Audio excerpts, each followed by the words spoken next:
السلام علیکم دوستو، ویلکم ٹو پولیٹیکل لاجک۔ اور جیسے کہ آپ نے تھم نیل میں دیکھ لیا ہوگا کہ ہمارے آج کی ویڈیو کا ٹاپک ہے سیریا میں جاری سول وار کی ہسٹری کا۔ آج کی ویڈیو میں ہم جو ڈسکس کریں گے وہ سیریا میں کس طرح سے جنگ شروع ہوئی اور اس میں کون کون سے کی پلیئرز ہیں اور ان میں کن کن ممالک نے کردار ادا کیا اور یہ جنگ شروع کیسے ہوئی اور اب اس کی کیا صورتحال ہے، ان سب چیزوں کو ہم ڈیٹیل سے ڈسکس کریں گے۔ دوستو، ہم نے کرونالوجیکل آرڈر میں یہ پوائنٹس ترتیب سے لکھے ہیں تاکہ آپ لوگوں کو سمجھ آ سکے کہ ہم کون کون سے ٹاپک اس میں ڈسکس کریں گے۔ اس میں ہم 40 ایئرز جو اسد فیملی کا جو رول ہے سیریا میں 1963 سے لے کر 2011 تک، ہم اس پر بات کریں گے۔ پھر ہم اس کے بعد بات کریں گے 2011 میں جو ڈیمونسٹریشن ہوئی وہ کس طرح ہوئی اور اس کی وجہ کیا تھی۔ پھر ہم اس میں ڈسکس کریں گے کہ سیریا کی جو آرم فورسز ہیں اس میں سپلٹ کیسے ہوا اور ان میں کون کون سے گروپس بنے۔ پھر ہم اس میں عرب لیگ کی انوالومنٹ کا ذکر کریں گے۔ فرینڈز آف سیریا نام سے جو گروپ بنا، اس میں کون کون سے ممالک تھے اور ان کا کردار کیا تھا۔ پھر ہم اس میں ریلیجس فیکٹر جب اس میں شامل ہوتا ہے، یعنی النصرہ جبہت النصرہ فرنٹ، وہ کب اس میں شامل ہوا، اس جنگ کا حصہ بنا اور انہوں نے کیا کردار ادا کیا اور ان کی کس کے ساتھ جنگ تھی۔ پھر ہم اس میں وائی پی جی جو کردش نیشنلسٹ پارٹی ہے، اس کا ہم ذکر کریں گے۔ اس میں ہم کیمیکل اٹیک جو غوطہ میں اسد فورسز نے کیا، اس کا ہم ذکر کریں گے۔ پھر سب سے امپورٹنٹ کہ داعش کا رائز کس طرح ہوا اور اس نے کس طرح سے سیریا میں اور عراق میں اپنے جڑیں قائم کی اور کافی علاقہ کیپچر کیا۔ پھر اس میں ہم رشیا اور یو ایس کی ملٹری انٹرونشن پہ بات کریں گے۔ ہم ٹرکی کا رول اس ٹرکی کے رول پہ بات کریں گے اور اسرائیل اور ایران کے درمیان جو ایک کولڈ وار یا پھر ایک جنگ چل رہی ہے سیریا کے میدان پر، ہم اس کو بھی ڈسکس کریں گے۔ دوستو، 1958 سے لے کر 1961 تک سیریا اور ایجپٹ ایک ملک تھے اور اس کا نام تھا یونائٹڈ عرب ریپبلک UAR۔ 1961 میں سیریا میں باتھ پارٹی جو ایک سوشلسٹ پارٹی تھی وہ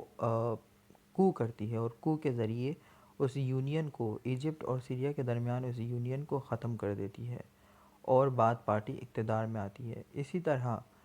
1971 میں حافظ الاسد اسی باتھ پارٹی کے لیڈر بنتے ہیں اور وہ اقتدار میں آ جاتے ہیں اور تب سے ان کا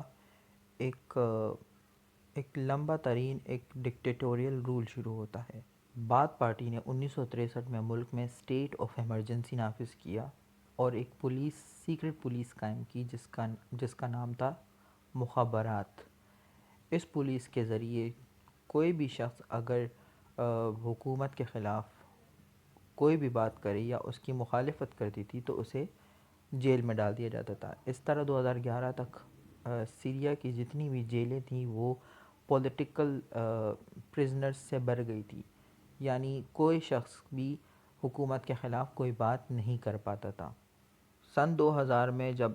حافظ الاسد کا انتقال ہوتا ہے، ان کی جگہ ان کے بیٹے بشار الاسد اقتدار میں آتے ہیں اور وہ بھی ان کی پالیسی کو اسی طرح کنٹینیو کرتے ہیں، مگر 2011 میں حالات تبدیل ہو جاتے ہیں اور ایک چھوٹا سا واقعہ ایسا ہوتا ہے کہ جس کی وجہ سے سیریا میں اب تک 10 سال سے آگ لگی ہوئی ہے اور وہ آگ ابھی تک بجھ نہ سکی۔ اور وہ واقعہ کچھ اس طرح تھا کہ اسکول میں کچھ ٹین ایج لڑکے دیوار پر لکھتے ہیں کہ ڈاکٹر اب آپ کی باری، عربی میں لکھتے ہیں کہ doctor now it's your turn, جس کی وجہ سے اسکول انتظامیہ پولیس کو اطلاع کرتی ہے، فورسز کو، اور فورسز کے لوگ آ کر ان ٹین ایج لڑکوں کو حراست میں لے لیتے ہیں، انہیں جیل میں ڈال دیتے ہیں۔ ان کے ماں باپ بہت ہی کوشش کرتے ہیں کہ انہیں آزاد کروایا جائے، انہیں رہا کروایا جائے، لیکن پولیس انہیں نہیں چھوڑتی، یہاں تک کہ پولیس انہیں کہتے ہیں کہ اب آپ جائیں، آپ کے بچے اب جیل میں ہی ساری زندگی سڑیں گے آپ اور بچے پیدا کریں. اور اس قسم کے ہارش ورڈز بھی یوز ہوتے ہیں کہ جب اس کی ماں، ان بچوں کی مائیں پولیس سے ریکویسٹ کرتی ہیں کہ ہمارے بچوں کو رہا کر دیا جائے، تو پولیس جواب میں یہاں تک کہ یہ کہتے ہیں کہ آپ جا کے اور بچے پیدا کریں، اور اگر اور بچے پیدا نہیں ہوتے تو آپ ہمارے پاس آئیں، ہم آپ کو اور بچے پیدا کر کے دیں گے. اس کی وجہ سے پورے شہر میں غم و غصہ شروع ہو جاتا ہے، اور اس غم و غصے کی وجہ سے پورے دار شہر میں احتجاج شروع ہو جاتا ہے، پروٹیسٹ شروع ہو جاتے ہیں ان بوائز کو ریلیز کرنے کے لیے. لیکن اسد کے جو فورسز ہوتے ہیں وہ وائلنٹلی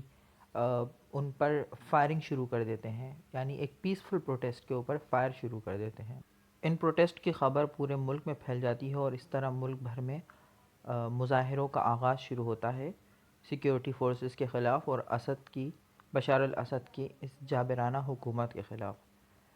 لیکن اسد اس کے ری ایکشن میں ایسا بیان دیتے ہیں کہ لوگ حیران ہو جاتے ہیں. وہ کہتے ہیں کہ دہشت گردوں کو گلیوں میں کھلا چھوڑا ہوا ہے اور ان دہشت گردوں کو فورن سپورٹ حاصل ہے. ملک میں حالات کی کشیدہ صورتحال کو دیکھتے ہوئے بشار الاسد عوام کو ایک لالی پاپ دے دیتے ہیں، اور وہ لالی پاپ یہ ہوتا ہے کہ وہ ان بچوں کو آزاد کر دیتے ہیں جن کو گرفتار کیا گیا تھا. دارا کے گورنر کو وہ ہٹا دیتے ہیں اپنے عہدے سے، اور اپنی کیبنٹ میں بھی کچھ چینجز لے کر آ جاتے ہیں. کچھ منسٹرز کو بھی ہٹا دیتے ہیں اور ان کے بدلے اور منسٹرز کو اپوائنٹ کر لیتے ہیں. اس کے علاوہ وہ اسٹیٹ آف ایمرجنسی جو 1963 سے سیریا میں امپوز کی گئی تھی اس کو بھی ختم کر دیتے ہیں، اور دوسری جماعتوں کو اجازت دے دیتے ہیں کہ وہ بھی الیکشن میں اب حصہ لے سکتے ہیں. لیکن اسے اس سے مشروط کر دیتے ہیں کہ اگر وہ پارٹیز الیکشن میں حصہ لیں گی تو وہ ان کے جو کینڈیڈیٹس ہوں گے اس کا انتخاب بات پارٹی کرے گی. اس طرح بشار الاسد نے حالات کو نارملائز کرنے کی کوشش کی، لیکن اس کے اگلے ہی روز بشار الاسد یو ٹرن لیتے ہیں اور اس سے بھی زیادہ سخت قوانین ملک میں نافذ کر دیتے ہیں، جس سے عوام شدید غم و غصے میں آ جاتی ہے اور پھر سے احتجاج ملک بھر میں شروع کر دیتے ہیں. ان قوانین کے خلاف عوام پھر سے سڑکوں پر آ جاتی ہے اور بشار الاسد کے خلاف احتجاج شروع ہو جاتے ہیں. بشار الاسد کو ہٹانے کا مطالبہ شروع کر دیتے ہیں، لیکن یہ احتجاج بہت ہی پرامن ہوتا ہے. اس احتجاج کا آغاز عرب اسپرنگ کے ہی نتیجے میں شروع ہوتا ہے، کیونکہ دیگر ممالک میں بھی عرب اسپرنگ کے تحت ان کے جو ڈکٹیٹرز تھے ان کو ہٹایا گیا، جیسے کہ لیبیا، ایجپٹ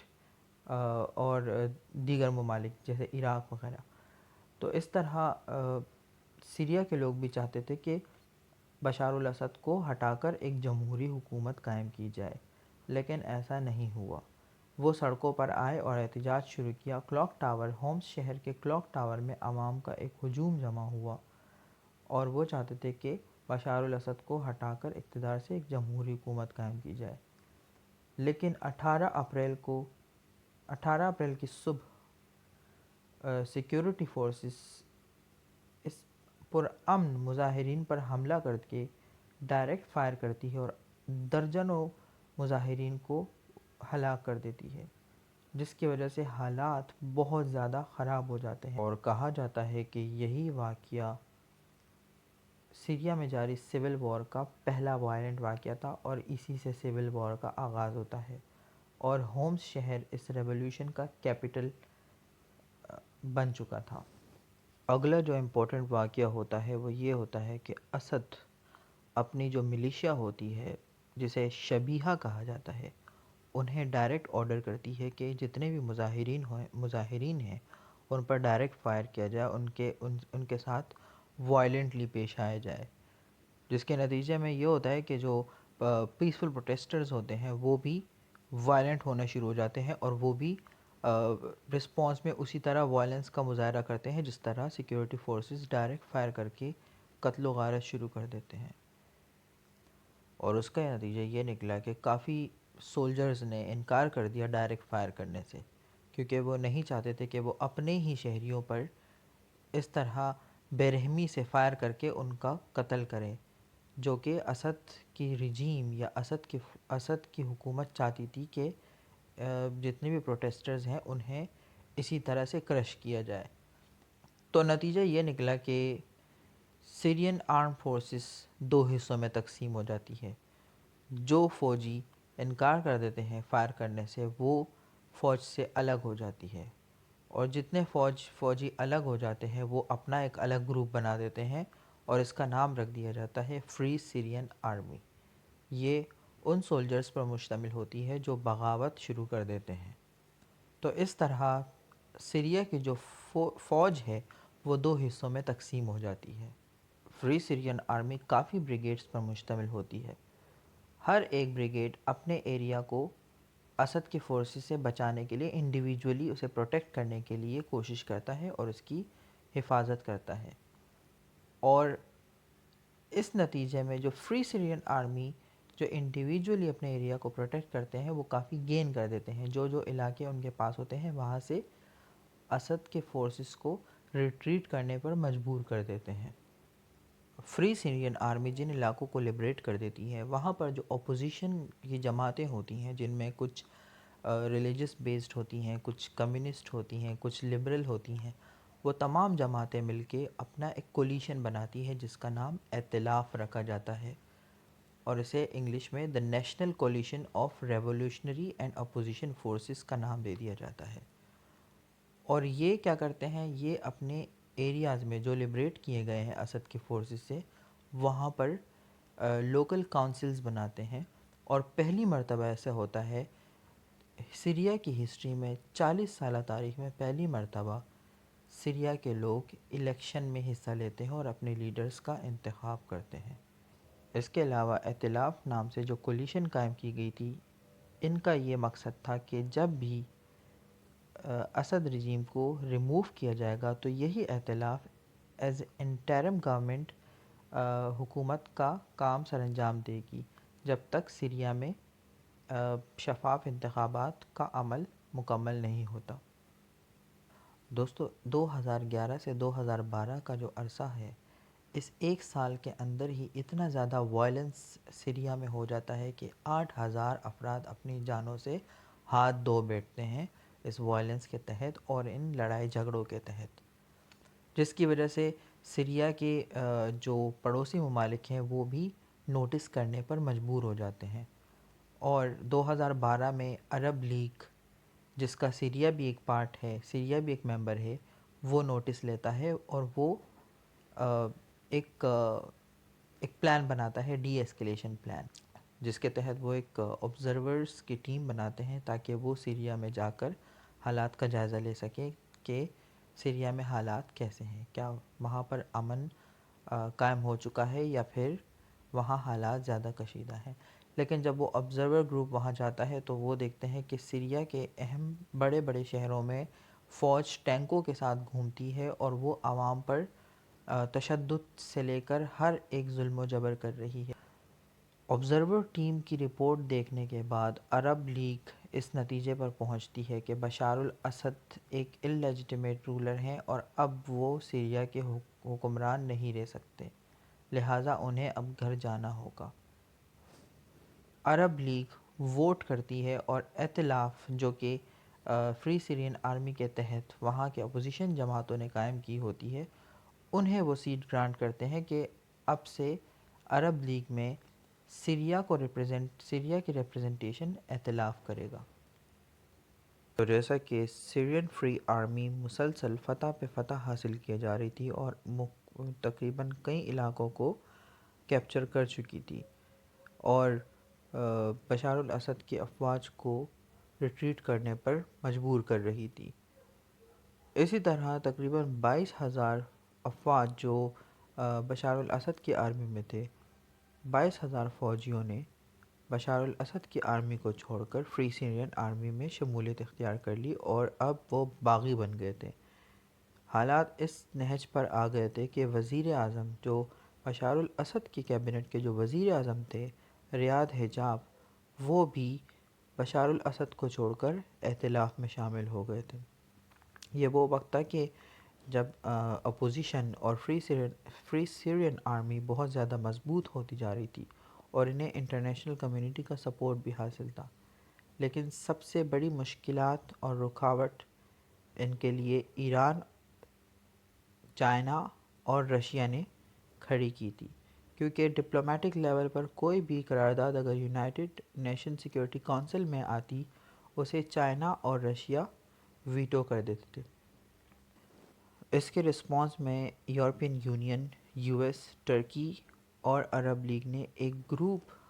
تشکیل دیا جس کا نام دیا فرینڈز آف سیریا، جو کہ 4 فروری 2012 کو اسے قائم کیا گیا، اور یہ اس لیے قائم کیا گیا تھا تاکہ جو قراردادیں بشار الاسد کو ہٹانے کے لیے اقوام متحدہ میں یعنی سیکیورٹی کونسل میں پیش کی جا رہی تھی، اسے ویٹو کرنے کے بعد ان کے پاس کوئی اور راستہ نہیں تھا بشار الاسد کو ہٹانے کا۔ تو اس گروپ کے ذریعے ان لوگوں نے یہ طے کیا کہ اب جو بھی ملک اپوزیشن کو یا فری سیرین آرمی کو ملٹری سپورٹ دے گا یا انہیں فنڈز دے گا یا انہیں ویپنز پرووائڈ کرے گا، تو اس میں ہم کوئی بھی اسے نہیں روکے گا اور ان کو کھلی اجازت ہوگی۔ فری سیرین آرمی کے تنیشیا، استنبول، مراکش، پیرس، روم، دوحہ اور عمان میں کئی کانفرنسز ہوئی، اور اس میں ان لوگوں نے یہی اعادہ کیا کہ اب کوئی بھی ملک اگر financial support F S A کو دے گا تو اسے ہم ویلکم کہیں گے، کیونکہ ان کا مقصد یہی تھا کہ بشار الاسد کو پاور سے کسی نہ کسی طرح سے ہٹانا ہے، کیونکہ وہ اب سیریا کے لیے اور خطے کے لیے ایک خطرہ بنتا جا رہا تھا۔ پھر سوال آتا ہے کہ یہ سول وار آخر ریلیجس وار میں کس طرح کنورٹ ہوا؟ یہ تو بشار الاسد کے اور اپوزیشن کے درمیان ایک جنگ تھی۔ وہ چاہتے تھے کہ ڈیموکریسی آئے اور بشار الاسد ڈکٹیٹرشپ پر قائل تھا۔ تو آخر کیا ہوا کہ اس میں ریلیجس عنصر بھی شامل ہوا۔ تو اس کی وجہ یہ تھی کہ ایران نہ صرف ڈپلومیٹک سطح پر بشار الاسد کو سپورٹ کر رہا تھا، بلکہ گراؤنڈ لیول پر بھی لیبنان بیسڈ کا جو ملیٹنٹ گروپ تھا حزب اللہ، اسے اسد کے سپورٹ کے لیے بھیجا اور وہ اسد کے فورسز کے ساتھ شانہ بشانہ لڑ رہا تھا۔ اور اسی کی وجہ سے جو سنی ملیٹنٹ گروپس تھے انہیں بھی موقع ملا کہ اب ایران کی طرف سے اگر شیعہ ملیٹنٹ گروپ لڑ رہا ہے تو اب انہیں بھی اس میں شامل ہونا چاہیے۔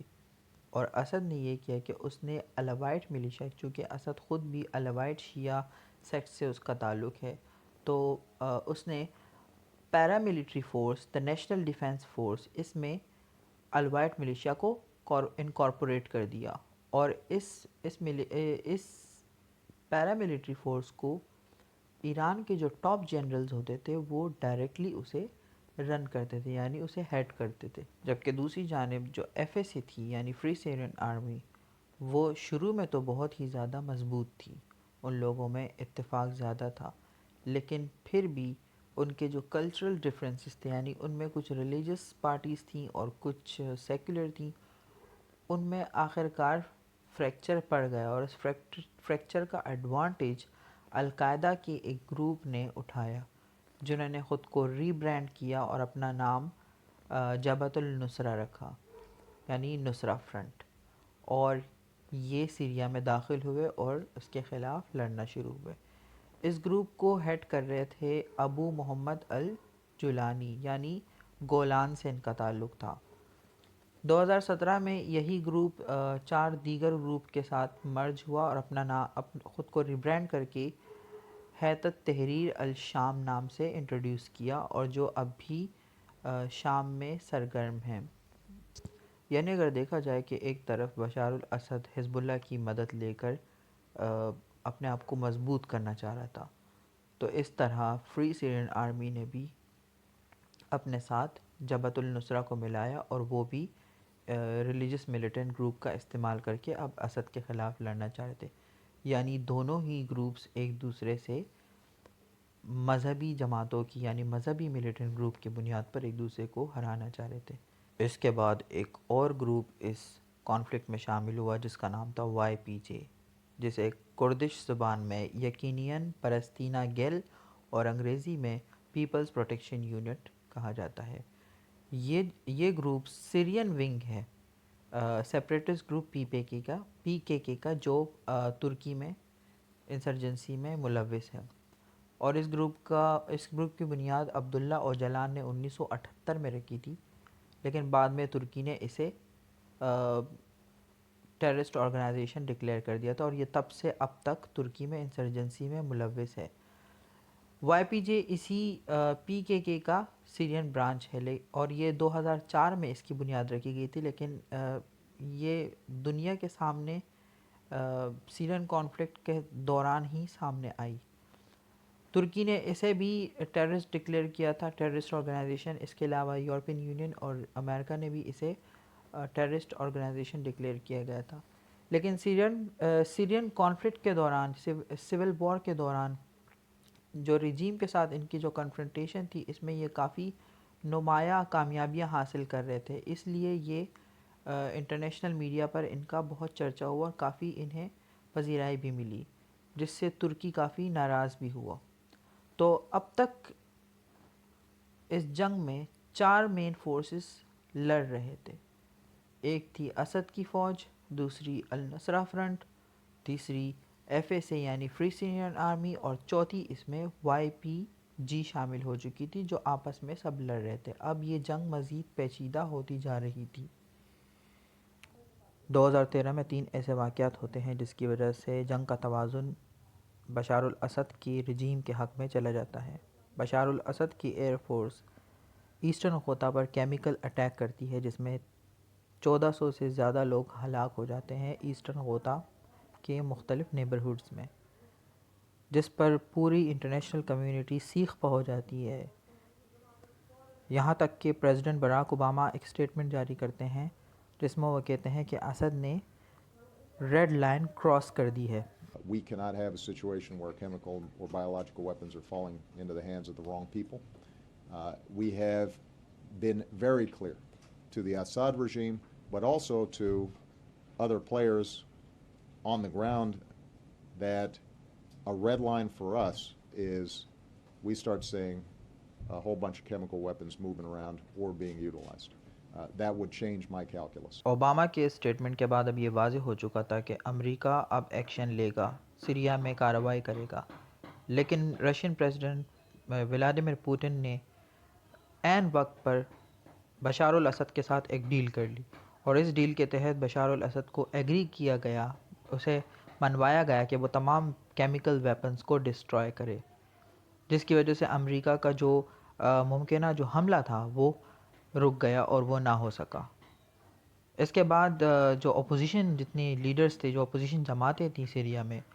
اس وجہ سے کافی ناراض ہوئی اور کافی ناراضگی کا مظاہرہ کیا کہ امریکہ نے انہیں دھوکہ دیا اور ان کے ساتھ بے وفائی کی۔ 2014 میں ایک اور ڈیولپمنٹ ہوتی ہے جب ایک نیا پلیئر اس خانہ جنگی میں شامل ہوتا ہے۔ 2014 میں القاعدہ سے الگ ہوا ایک گروپ آئسس اور یا داعش کے نام سے ابھرتا ہے، اور یہ اتنا وائلنٹ ہوتا ہے کہ یہ کوئی بھی اس کی مخالفت کرے اسے کرش کر دیتا ہے، اور اسے بہت بری طریقے سے اسے یا بیہیٹ کر دیتا ہے، یا پھر اسے پبلکلی اسے ہینگ کر دیتا ہے، یا پھر اسے زندہ جلا دیا جاتا ہے۔ یہ اتنی خطرناک قسم کی ایک تنظیم ہوتی ہے۔ یہ جیسے ہی اس کا عروج ہوتا ہے، یہ سیریا اور عراق کے کئی علاقوں کو، کئی اہم شہروں کو قبضہ کر دیتے ہیں، وہاں پر اپنی حکمرانی قائم کر دیتے ہیں، اور وہاں سے جو بشار الاسد کی جو فورسز ہوتی ہیں انہیں بھی وہاں سے ریٹریٹ کرنے پر مجبور کر دیتے ہیں، اور جو عراق میں جو عراقی فورسز ہوتی ہیں وہ وہاں سے اپنا علاقہ چھوڑ کر بھاگنے پر مجبور ہو جاتے ہیں۔ یہ اتنی خطرناک تنظیم ہوتی ہے کہ جہاں پر یہ لوگ حکمرانی کرتے ہیں وہاں نہ یہ بچوں کو چھوڑتے ہیں، نہ یہ بوڑھوں کو چھوڑتے ہیں، اور نہ ہی یہ مائنورٹی سے تعلق رکھنے والے افراد کو چھوڑتے ہیں۔ جو نان مسلم ہوتے ہیں، یعنی جو یزیدی قبیلے کے جو لوگ، یزیدی مذہب کے جو لوگ ہیں، انہیں یہ پبلکلی قتل کرنا شروع کر دیتے ہیں، اور ان کی عورتوں کو اپنی سلیوز بنا دیتے ہیں۔ ان کا لیڈر ابو بکر البغدادی ہوتا ہے، جو خود کو اس تنظیم کا خلیفہ تصور کرتا ہے۔ یہ تنظیم کافی ویل ایکوپڈ ہوتی ہے، کافی ان کے پاس اسلحہ ہوتا ہے، اور یہ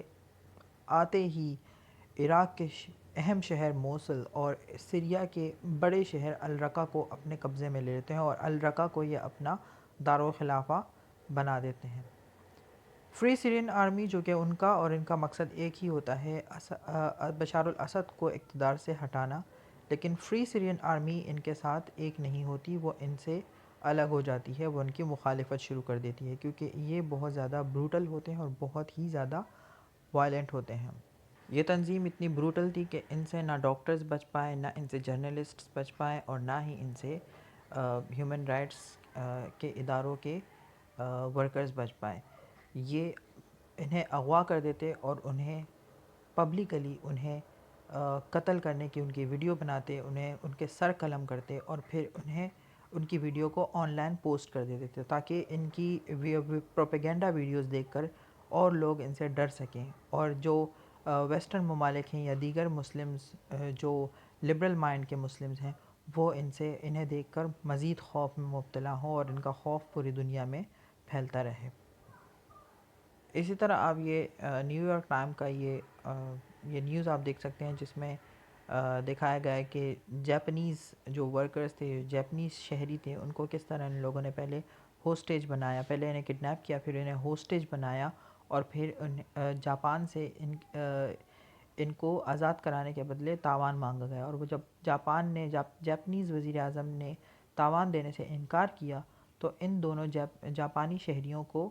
ان کے سر قلم کیے گئے اور ان کی ویڈیو بنا کے آن لائن پوسٹ کر دی گئی۔ دوسری جانب سیریا کے نارتھ میں وائی پی جی کو امریکہ سپورٹ کرنا شروع کر دیتا ہے، اور وائی پی جی کافی اسٹرانگ ہو جاتا ہے، کافی مضبوط ہو جاتا ہے، اور کئی علاقوں پر قبضہ کرنا شروع کر دیتا ہے جو آئسس یا پھر بشار الاسد کے فورسز کے قبضے میں تھے۔ چونکہ وائی پی جی ایک بینڈ آرگنائزیشن ہے ترکی میں، جب یو ایس نے وائی پی جی کو سپورٹ کرنا شروع کیا تو اس بات سے ترکی کافی ناراض ہوا اور اس کے خلاف کافی احتجاج کیا۔ یو ایس نے جواب میں کیا کیا؟ یو ایس نے ترکی کے کنسرنز کو دیکھتے ہوئے ایک نیا گروپ فارم کیا جس کا نام دیا سیرین ڈیموکریٹک فورس یعنی ایس ڈی ایف، لیکن یہ صرف برائے نام ایک الگ گروپ تھا، یعنی صرف اسے ریبرینڈ کیا گیا، کیونکہ اس گروپ کو یعنی ایس ڈی ایف کو وہی وائی پی جی اسے لیڈ کر رہا تھا، یعنی وائی پی جی ہی اس میں ڈومینیٹڈ گروپ تھا، باقی اس میں چھوٹے چھوٹے ملیشیاز کو ایڈ کیا تھا، جیسے ترکمن، چیچن، آسیرین، آرمینین اور عربس، چھوٹے چھوٹے گروپس کو ملا کر ایک بڑا گروپ بنایا جسے سیرین ڈیموکریٹک فورس کا نام دیا گیا۔ لیکن اس میں جو لیڈ جو گروپ تھا، جو بہت ہی بڑا گروپ تھا، وہ تھا وائی پی جی۔ اگر سیرین سیول وار کو امریکہ اور روس کے درمیان کولڈ وار 2.0 کہا جائے تو یہ غلط نہیں ہوگا، کیونکہ اس 10 سالہ جنگ میں سب سے اہم پلیئرز اس جنگ کے جو ہیں وہ ہیں رشیا اور امریکہ۔ ان دونوں کی آپسی رساکشی کے بدولت ہی سیریا آج اس نہج پر پہنچ گیا۔ 5 لاکھ سیریا میں ہلاک ہو چکے ہیں، اور یہ ان دونوں ممالک کی آپسی لڑائی کی وجہ سے ہی اس حالت پہ پہنچے ہیں۔ بنیادی طور پر رشیا نے ڈپلومیٹک سپورٹ کیا، جو بھی قرارداد اقوام متحدہ میں یعنی سیکیورٹی کونسل میں پیش ہوتی اسے رشیا ویٹو کر دیتا تھا، یعنی رشیا 2015 تک صرف ڈپلومیٹک سپورٹ ہی کر رہا تھا، لیکن 2015 کے بعد جب رشیا نے دیکھا کہ آئسس جو بہت زیادہ اسٹرانگ ہو چکا ہے اور کافی علاقے قبضہ کیے جا رہا ہے اور اسد کی فورسز کو کافی نقصان پہنچا دیا، سیریا اور عراق کے کافی علاقے قبضہ کر لیے ہیں، تو یہ چیز دیکھ کر رشیا کافی پریشان ہوا، اور رشیا نے اب فیصلہ کیا کہ اب یہ اپنی ایئر فورس کو سیریا میں بھیجیں گے تاکہ یہ داعش یا آئسس کو ختم کر سکیں۔ لیکن یو ایس کے اسٹیٹ ڈپارٹمنٹ کے مطابق 2015 سے لے کر اب تک جتنے بھی air strikes Russian air force نے کیے ہیں اس میں 90% ٹارگٹ انہوں نے صرف فری سیرین آرمی یعنی اپوزیشن کی علاقوں کو ہی کیا ہے، صرف 10% جو ان کے سٹرائکس تھے وہ داعش کے خلاف تھے۔ تو اس سے اندازہ لگایا جا سکتا ہے کہ رشیا نے اس اس جنگ میں جو ملٹری بھیجی تو یہ ملٹری صرف فری سیرین آرمی کو ہی ٹارگٹ کرنے کے لیے بھیجی. ان کا نشانہ موسٹلی FSA تھا.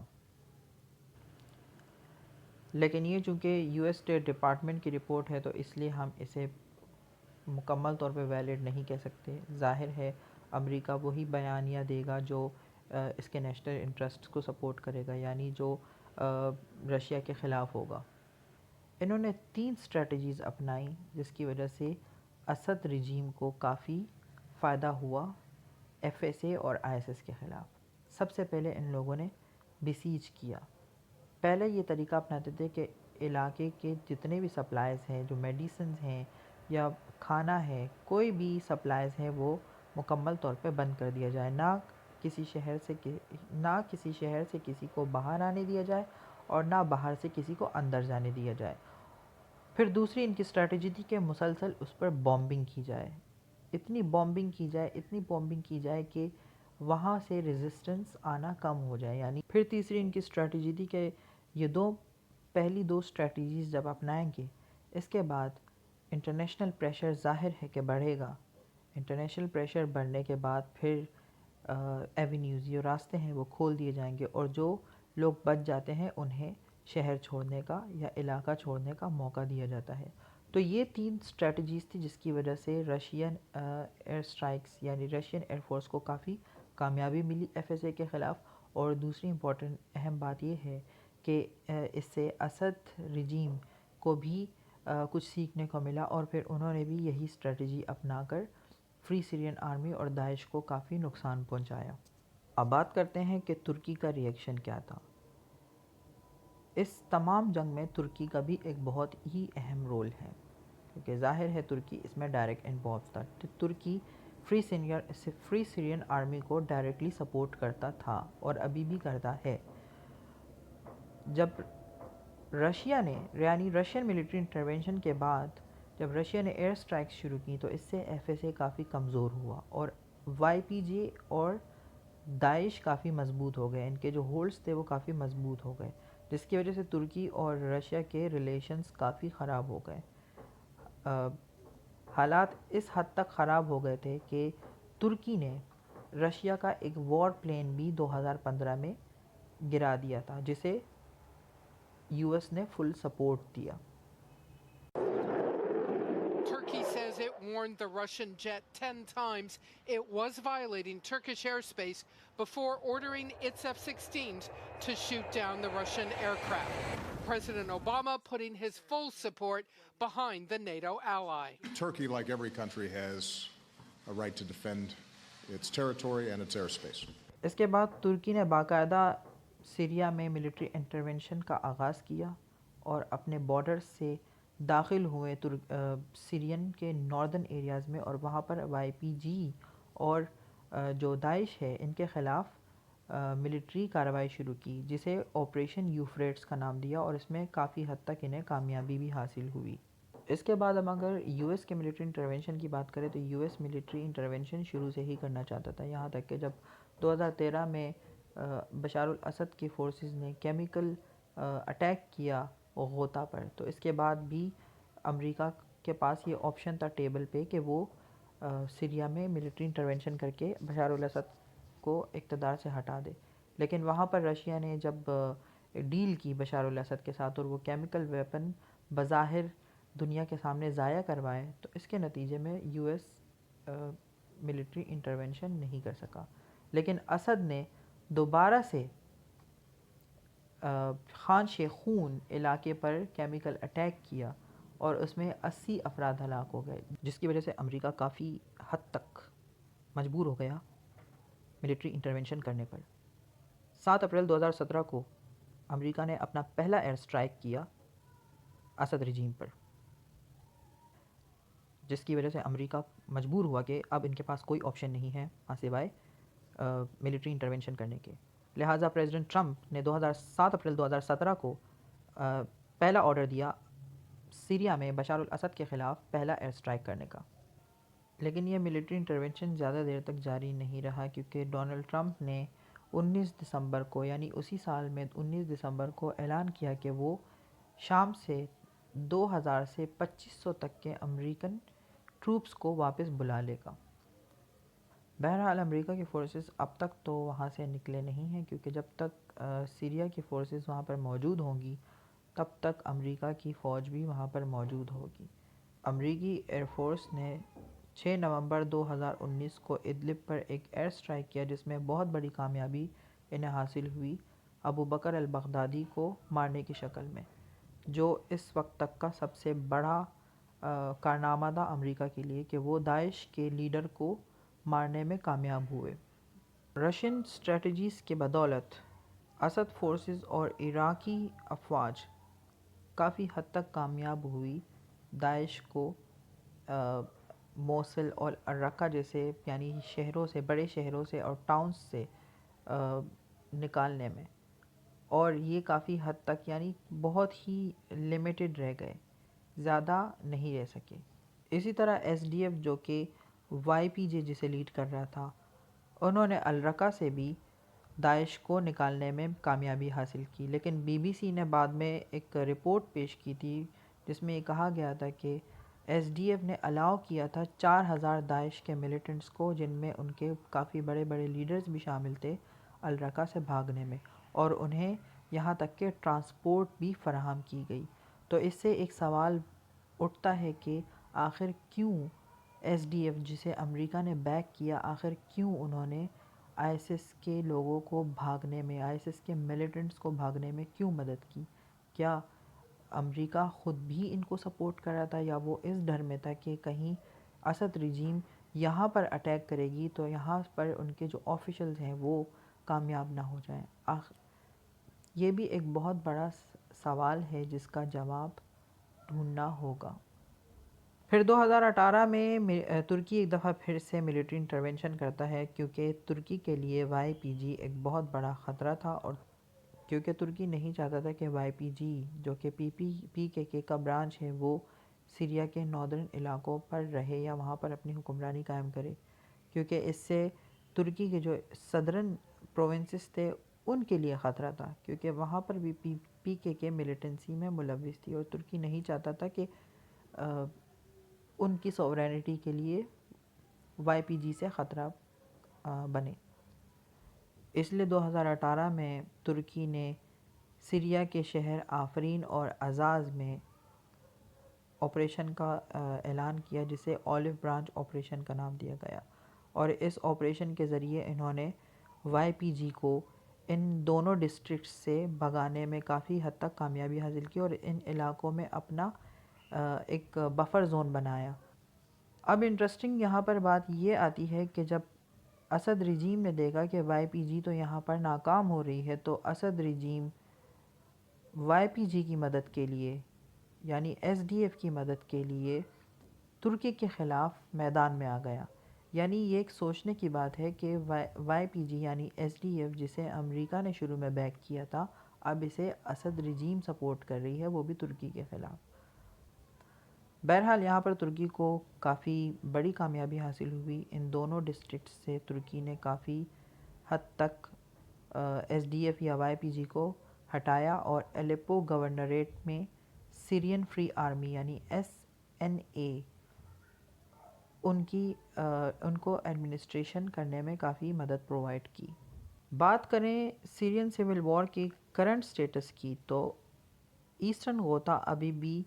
سیج میں ہے، یعنی اس کا ابھی بھی اسد رجیم نے محاصرہ کیا ہوا ہے، یعنی کئی سالوں سے ایک شہر محاصرے میں ہے، اور وہاں کے لوگ نہ باہر جا سکتے ہیں نہ اندر آ سکتے ہیں، اور انہیں اتنے مشکلات کا سامنا درکار ہے۔ یہ تاریخ میں سب سے بڑا سیج کہلایا جائے گا ماڈرن ڈے ہسٹری میں۔ اس کے علاوہ ابو بکر البغدادی کی U S S air strike میں موت کے بعد آئی ایس ایس یعنی داعش کافی لمیٹڈ ہو گئی ہے، یعنی چند گاؤں دیہاتوں میں ہی رہ گئی ہے۔ اس کے علاوہ اب بڑے شہروں تک ان کی رسائی کم ہو گئی ہے۔ اگر بات کریں اس مسئلے کو حل کرنے کی، تو کافی پیس ٹاکس ہوئی استانا میں، جنیوا میں، سوچی، لوزان اور تہران میں، لیکن اس کا کوئی آؤٹ کم نہیں آیا۔ 2012 میں فن لینڈ کے پریزیڈنٹ مارتی احتساری نے UNSC یعنی سیکیورٹی کونسل کے 5 پرماننٹ ممبر کے ساتھ ٹاکس کی، جس میں رشین ایمبیسڈر نے ان کے مطابق 3 پوائنٹ فارمولہ پیش کیا، اور جس میں یہ بھی آفر کیا کہ اسد سٹیپ ڈاؤن کرنے کے لیے تیار ہے، لیکن انہوں نے یہ بتایا کہ ان میں سے 3 ممبر یعنی UK، US اور فرانس نے اس فارمولے کو ریجیکٹ کر دیا، لیکن کوئی اس کا ریزن نہیں بتایا، بغیر ریزن دیے ہی اس فارمولے کو ریجیکٹ کر دیا۔ تو یہ ایک سوچنے کی بات ہے کہ رشیا نے جب خود یہ آفر کیا کہ بشار الاسد سٹیپ ڈاؤن کر جائے گا، تو کیوں ان 3 پرماننٹ ممالک نے کیوں اسے ریجیکٹ کیا اس آفر کو؟ آخر کیوں وہ یہاں پر امن نہیں چاہ رہے تھے؟ کیا یہ ممالک خود چاہتے ہیں کہ سیریا میں اسی طرح آگ لگی رہے؟ یہ بھی ایک سوچنے کی بات ہے کہ آخر ایسا کیوں ہو رہا ہے۔ بہرحال یہ تو وقت کے ساتھ اب پتہ لگے گا کہ یہ جنگ کس رخ میں جاتا ہے، لیکن اب تک کی صورتحال یہ تھی جو ہم نے اس ویڈیو میں ڈسکس کی۔ دوستو، اسرائیل اور ایران کا اس جنگ میں اگر ذکر نہ کیا جائے تو یہ بہت ہی ناانصافی ہوگی، کیونکہ یہ دونوں جتنا امریکہ اور رشیا کا جتنا اہم کردار ہے اس جنگ میں، اتنا ہی ایران اور اسرائیل کا بھی کردار ہے، اور اتنا ہی سعودی عرب کا بھی ہے، لیکن اسرائیل اور ایران کا بہت زیادہ اہم رول ہے اس تمام جنگ میں۔ اور اگر اس جنگ کو اسرائیل اور ایران کے درمیان کولڈ وار کہا جائے تو یہ کہنا بھی غلط نہیں ہوگا، کیونکہ سیریا کے میدان پر اسرائیل اور ایران کے درمیان اس جنگ کو آپریشن چیس کہا جاتا ہے۔ دوستو، یہ ایک بہت ہی زیادہ امپورٹنٹ ٹاپک ہے جس پر ہم ایک الگ ویڈیو بنائیں گے، تاکہ ہم آپ کو ڈیٹیل سے ایران اور اسرائیل کے درمیان جو تعلقات ہیں اور یہ جو کولڈ وار ہے اس کو ہم اچھے سے سمجھا سکیں۔ اگر آپ مجھ سے میرے اس لیکچر سے متعلق سوال پوچھنا چاہتے ہیں تو آپ مجھے انسٹاگرام، فیس بک یا ٹویٹر پر کانٹیکٹ کر سکتے ہیں۔ ویڈیو دیکھنے کا شکریہ، ملتے ہیں اگلی ویڈیو میں کسی نئے ٹاپک کے ساتھ۔ اللہ حافظ۔